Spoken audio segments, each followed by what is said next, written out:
नमस्कार मित्रांनो. तर बघूया आपण 31 जुलैला मार्केट कुठल्या पद्धतीने काम करणार आहे. आपण केलेल्या नुसार मार्केट 29 जुलैला कसं वर्क करणार आहे तुम्हाला मागच्या व्हिडिओमध्ये सांगितलं होतं. आणि 30 जुलैला पण मार्केट कशा पद्धतीने वर्क करणार होतं हे तुम्हाला 3 मिनिटाच्या व्हिडिओमध्ये सांगितलं होतं. तर आपण 2 लेवल दिल्या होत्या. ही एक लेवल दिली होती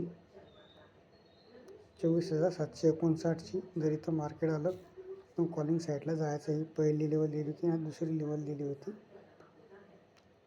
24,900ची. बाईंगसाठी दिली होती, कॉल साईडसाठी. तर तुम्ही त्या व्हिडिओ बघितला नसेल तर पुन्हा एकदा बघा. आणि शॉर्ट व्हिडिओमध्ये आपण जे अपलोड करत आहे तर त्या अपलोडिंगमध्ये तुम्हाला क्लिअर सांगितलेलं आहे. कॉलिंगमध्ये जायचं का पुटमध्ये जायचं आहे. बघा आता 24 तारखेमध्ये 30 तारखेमध्ये केलेल्या अनालिसिसनुसार मार्केट आपल्यामध्ये चढलेलं आहे. साधारणतः किती पॉईंट चढलेलं आहे? 150 पॉईंट. तर उद्या बघा, जर निफ्टी 50 आणि बँक निफ्टी जर गॅप अप वर झाली ओपन 25,000पर्यंत, तर 25,000पासून मार्केट खाली पडणार आहे. बरोबर. मार्केट खाली पडताना जास्त पडू शकते, 300 पॉईंट 200 पॉईंट. पण 25,000पासून मार्केट येणार 770पर्यंत. 25,770पर्यंत.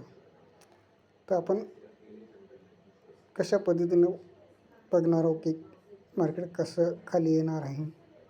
बघा, हे जे बायर बसलेले आहेत ना कॉलिंग साईटमध्ये, तर हे बायर ना 29 तारखेला आणि 30 तारखेला कॉलिंगमध्ये बसलेले आहेत. पण जर समजा यांनी पोझिशन काढून टाकली तर मार्केट वर ओपन होणार.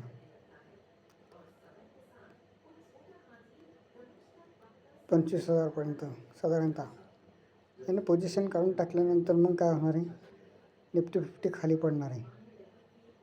साधारणतः इथं ओपन व्हायला हवं किंवा मग जागेवर ओपन व्हायला हवं.